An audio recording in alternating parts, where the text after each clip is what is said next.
What's up, traders, and welcome to my stream. In today's video, we're going to be talking about how to trade in 2026. As you might not already know, I've been working really hard for the past 4 years, pretty much collecting data of everything that I traded in a bear market, cold market, whatever. And I pretty much released a course with over 150 examples. So, I'm just going to outline a couple of examples of each type of strategy that I'll be using to attack small cap stocks. Small cap stocks are very volatile, and when they're seasonal, they're very active. You can make a lot of money trading small cap stocks. So this is an introductory course for people that are just starting out, wondering what are the benefits of trading small cap stocks, as well as how to find them, what strategies to apply, where to put your risk, your entry, your exit. So everything's going to be, did it have news? What was the float? What time of day? All that information and more in my course, which is below. But in this video, we're just going to talk about some of the basics information that you need to know when you're just starting out. It's very important, this information.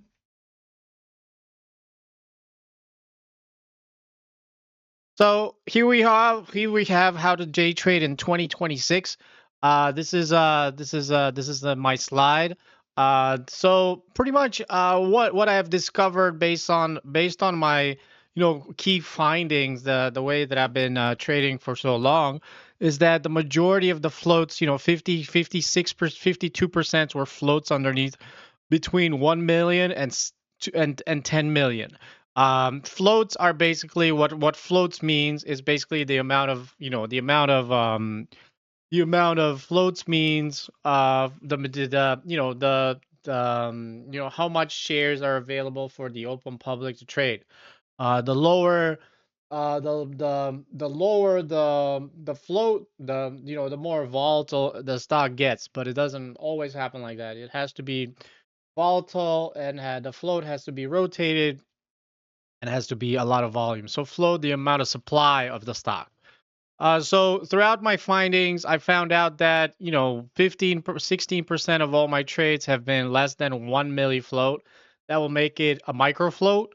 And low floats, that will make it between 1 million and 10 million. 52.6% of all my trades were between 1 million and 10 million. So right off the bat, around 70% of my trades that I have done so far has been primarily floats underneath 10 million. And I do trade floats under 10 to 100 million, and it's been 31%. So from a random sample, I pretty much took a random sample, and pretty much the total trades with news were 78 trades. So the percentage that had news, so it's always important. So first off, we have to look at the float, and the next thing, we have to look at the news. I have discovered that 68% of the time, the stock did have news.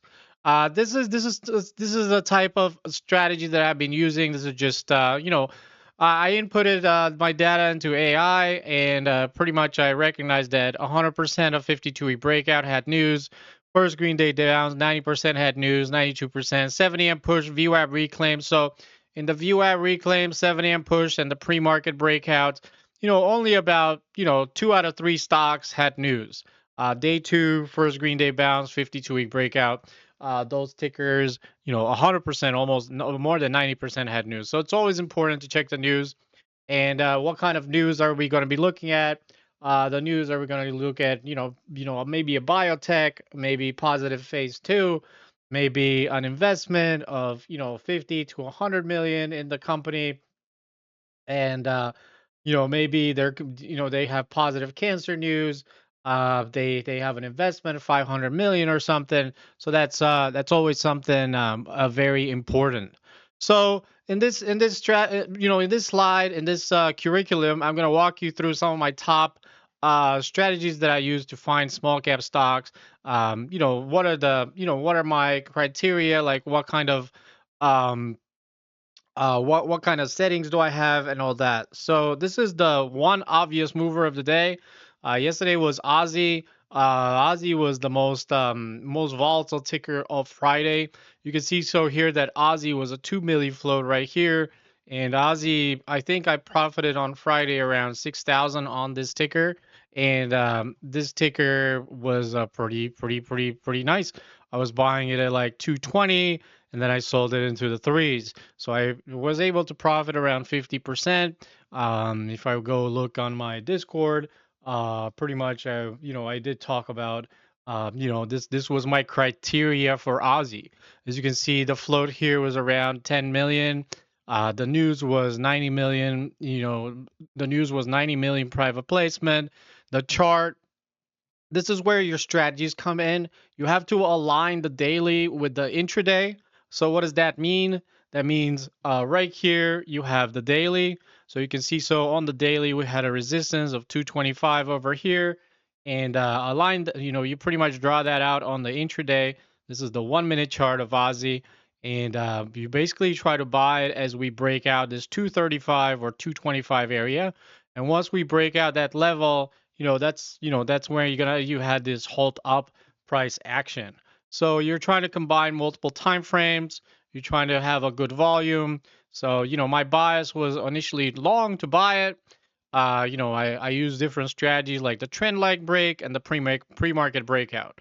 We're going to go through all these strategies with some examples, just the basics, maybe one example of each. I have over 10, maybe 10 to 15 different types of strategies that I use to attack small cap stocks. So this is going to be just one of them. You could either A, use the trend line break, which happened right about here in the morning, around the $2 area, or B, you can pretty much use the pre-market breakout of 225 and buy it and pretty much take a profit. The majority of these tickers, the amount of profit that I made from this ticker, was an average of 24%. 24% is the average that I made from the majority of these tickers. So it was always important to take gains, but in this situation, I did take a 50% profit from this one. You can see so here that this is my pre-market scanner, from strategy, from trade ideas. You can use it for the gainer, as this is the midday gainer, but it's the same one as the pre-market. You can see that the volume today was 120 million over here. I'm sorry, Aussie, the volume was around 16 million, and pretty much after that, it was just off to the races. So how do what do I use to find them? You can see that I use the pre-market scanner right here. This is the pre-market scanner, and I have color coded. A lot of people ask me like, what do all these colors mean? A lot of people don't really understand that you can color code it. You can see so here. So what does everything mean? You can see this is kind of like my color coding.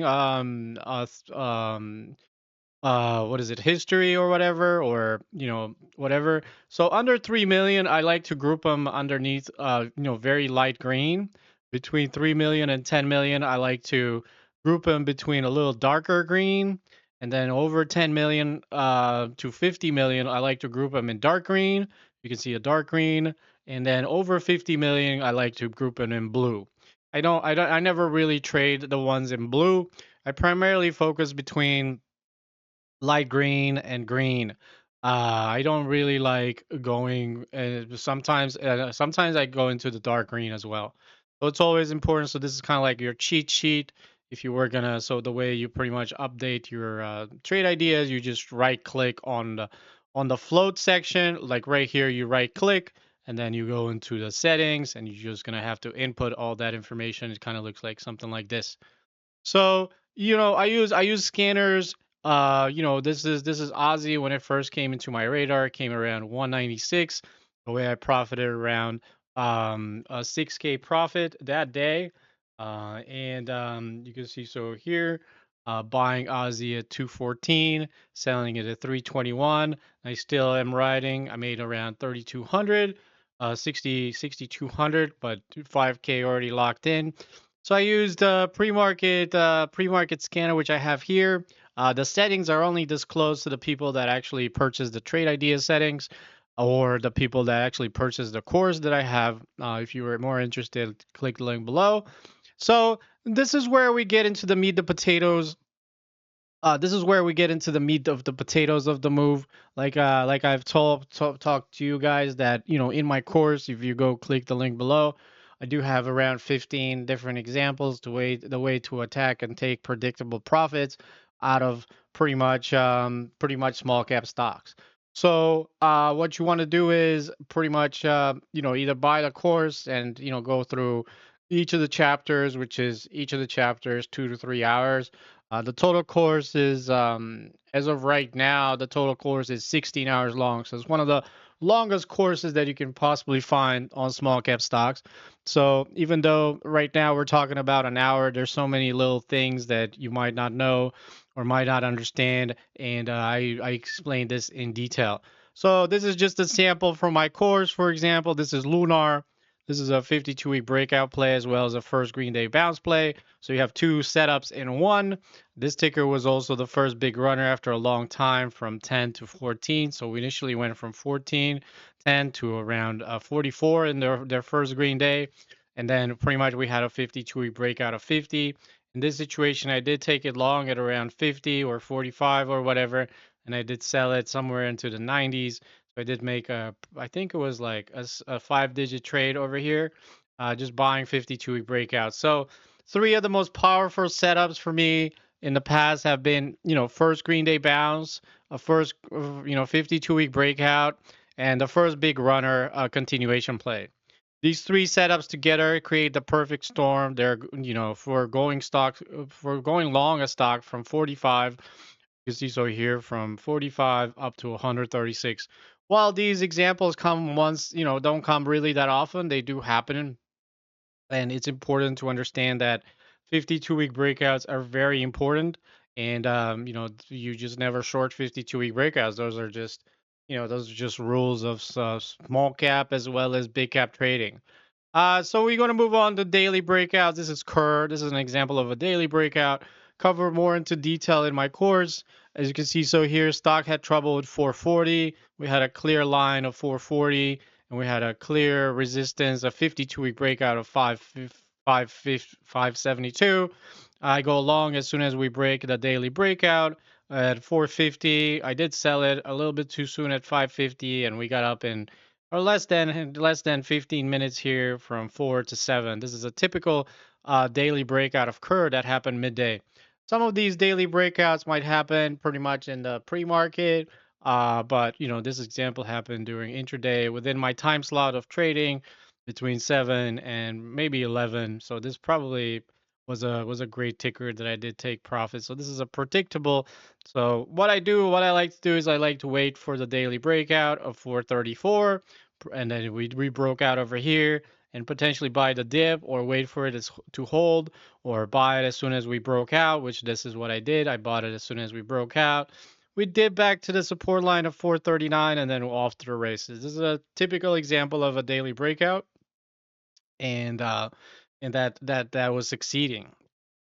All these tickers did have a float underneath 10 million. So maybe Kerr had a little bit higher, maybe 14 million, but I don't think Kerr had too high of a float. This is an example of a day two continuation. As I already told you guys that I have 15 examples. If you go into my website and go into my course over here, you see, you can see how many examples I have. I'm just giving you one of each. You have 52-week breakouts right here. Right here, you have 52-week breakouts, daily breakouts, day two continuation, first Green Day bounce, pre-market breakouts, and then you're going to incorporate VWAP. Then you're going to have intraday breakout patterns, and then you're going to have shorting. So I'm just going to go through a couple of slides to get you to understand. I just took them from my course and pretty much just going through them so you guys can review. Then if you want the full meat of the potatoes, just buy the whole course, which is over 15 hours long. So this is an example of day two continuation. This is a great example of day two continuation. So you see we popped up from 40 cents up to 134. And then once the ticker broke 139, the second day over here, I went long at 150, sold it at 190, and pretty much hit 240. So you can see the potential of day two continuation. I honestly waited until, ideally you want to buy it at 140 because this right here is the daily of INNM, and this is IMNM on the intraday. But we did had this wedge right before we broke through the yesterday's high, so this is what I call a day two continuation. And soon enough, you can see how quickly we went from 140 up to 240, almost $1 a share. So that's some crazy profits to be making 60% or 70% in just one trade. A couple of first green day bounce. I do like to review this one. It's one of my favorite patterns. I do have over an hour, 2 hour, 3 hours talking in the course just about this one. But and talking about it in less than a minute or two, just to get you guys introduced to what exactly I'm doing here. The first green day bounce was a textbook first green day bounce around the $1 area. You can see the stock popped up from 40 cents up to 280, and we sold off, and we never broke yesterday's high. Soon enough, yesterday's high coincided with a round number of 95 cents, and we broke 95 cents. We came back below. We tested 95 cents. We formed a wedge pattern, and soon enough, I went long at 95, 96 cents, and then I sold it. You can pretty much we went straight up to a buck 40. That is just a very sexy pattern right here. So it provided 42% upside from 95ish area. My buy point was around 95, risking off 90. So we held, and soon enough we got up to 140. Another example is a 7 a.m. push. This strategy works only on floats underneath 1 million. It doesn't really work on floats between 1 million to 10 million. So being very extra careful, everything's in the details. As you can see, SBET, is a typical 7 a.m. push, typical 645 push as we break pre-market highs of 10ish. You can see that in the morning I woke up and saw SBET over here, came back at 645, and we just broke $10. You can see the 980 there was resistance. Pretty much we came back down. We held $10, and then we had a huge push from $10 up to $12. And I think this ticker this day made hit like $50 that day. So it's very important to review the 7 a.m. push because it does give you a very quick amount of money if you're waking up early and if you're watching especially floats underneath a million. They work really well because everybody's excited about buying float of 1 million or so. The next ticker, the next interesting pattern is the opening range breakout. This is an opening range breakout. So what happens is a ticker that's just been flying up here, and you just don't buy it, or maybe you've just been trading it or whatever, and then you decide to relong it. So we pretty much opened and we hit 180. We came back to VWAP. This is probably a VWAP bounce after the open, and then it breaks the high that we set in within the first 10 minutes. This is what I called an opening range breakout, and I did buy it at 190, and then I sold it at 220, 230. At 185, where I bought it, there were a couple of things going for it.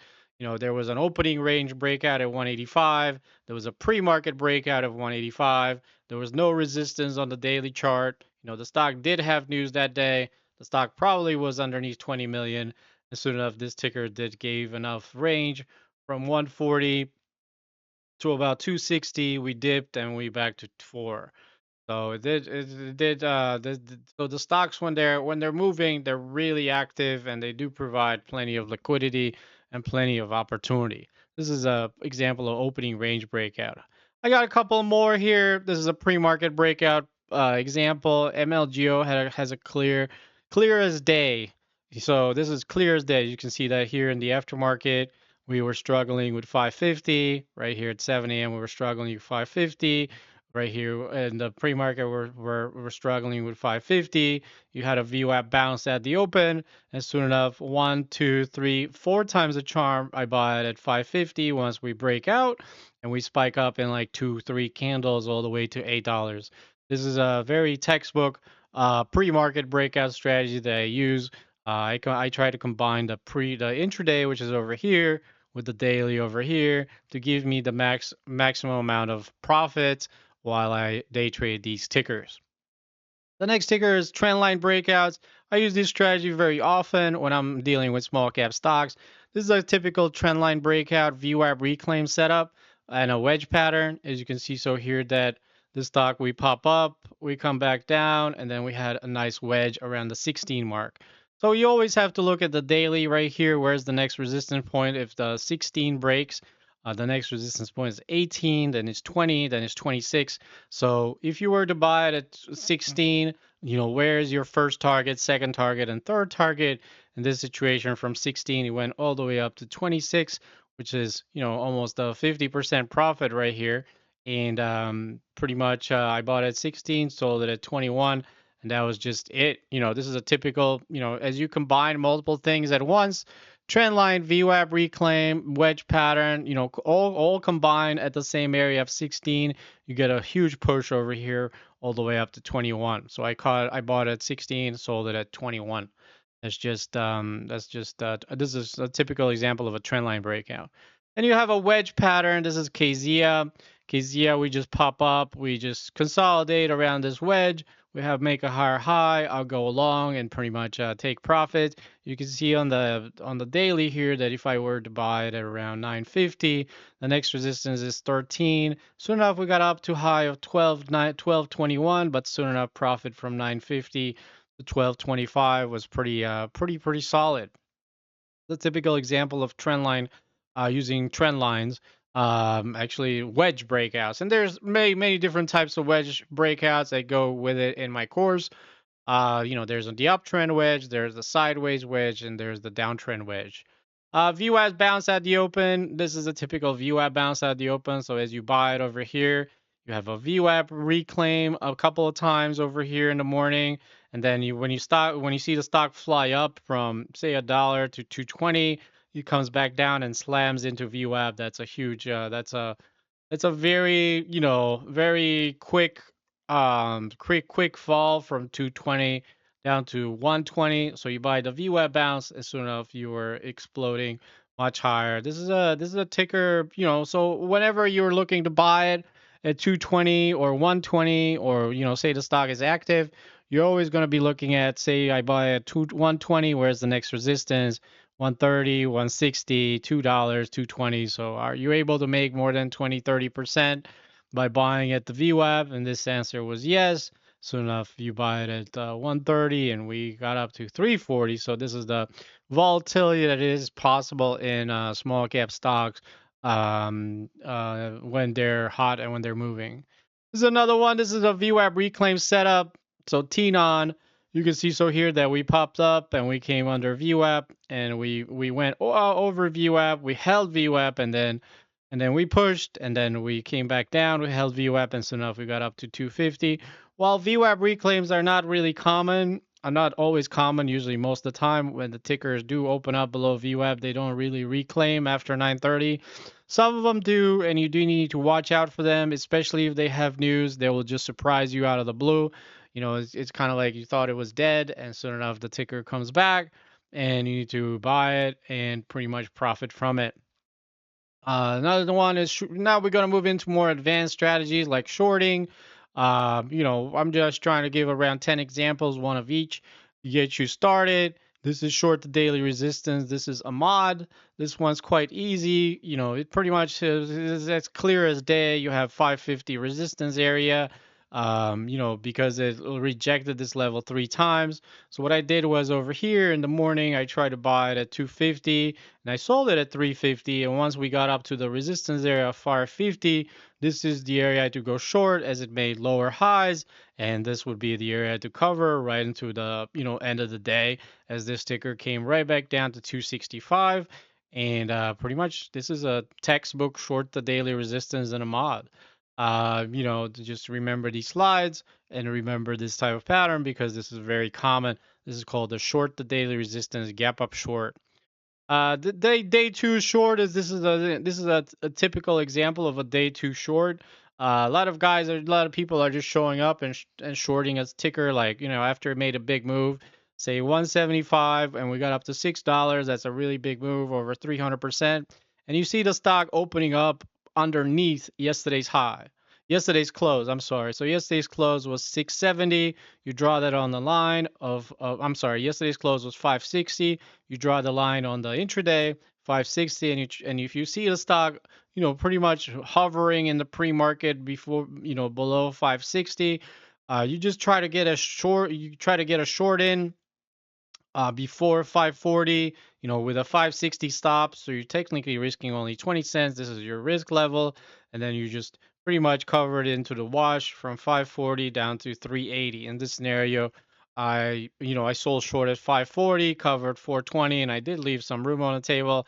I did make 24%, 25% profit on the downside. Another one is day three short. This is one of my greatest trade of 2025. Obviously, this is the one that I made 4 million. So this is the one that I actually bet the most on. Reason I bet the most on is because day three don't happen that often, and when they do, you have to do pedal to the metal. It was pretty much this ticker was pretty much featured in SMB Capital. You can go to my website and pretty much go right here into the subscribe area, and you can see how SMB Capital mentioned like my trade, shorting it from 650 down to pretty much $4, where I did cover as the top short of 2025, which I did take part of. And pretty much you can see that I did that exact trade as I was shorting 675 area and 650 area, and soon enough I pretty much covered into the fours and pretty much went straight back down to like 250. So this was my biggest gain of my career. So you can see that in this situation we moved from 50 cents up to $7 just based on hype. And after that, pretty much it was just pretty much just a slaughter as you short it. This is my $4 million trade. So that's kind of like the intro of what I had to say. For more information, make sure you use the link below. You can use the link below, and pretty much if you're here all this time, you can get 50% off your first month, and this is your YouTube discount that I have going on right now. And you can pretty much come into the chat room and start trading with us. Each and every day, your first month is going to be half off, then it's going to be month to month. So make sure you click the link below. And if you're really interested in getting to know small cap stocks, make sure you buy the course over 15 hours long with over 1,000 examples. I mean, this is just 30 minutes, and it also includes my trade idea settings, how I find these tickers, and also pretty much includes chapter 1, 2, 3, 4, 5 over 16 hours and using AI to calculate my average win rate, available for a limited time for 24.95. Other than that, it's been a pleasure talking to you guys. It's gonna be a busy week considering we're around Christmas. The stocks are gonna be moving, and I'll see you all in my next video. Hope you guys enjoy this. Make sure you like, share, and comment. Make sure you share with your friends how to strategize against small cap stocks. Other than that, I'll see you in my next video, and peace out.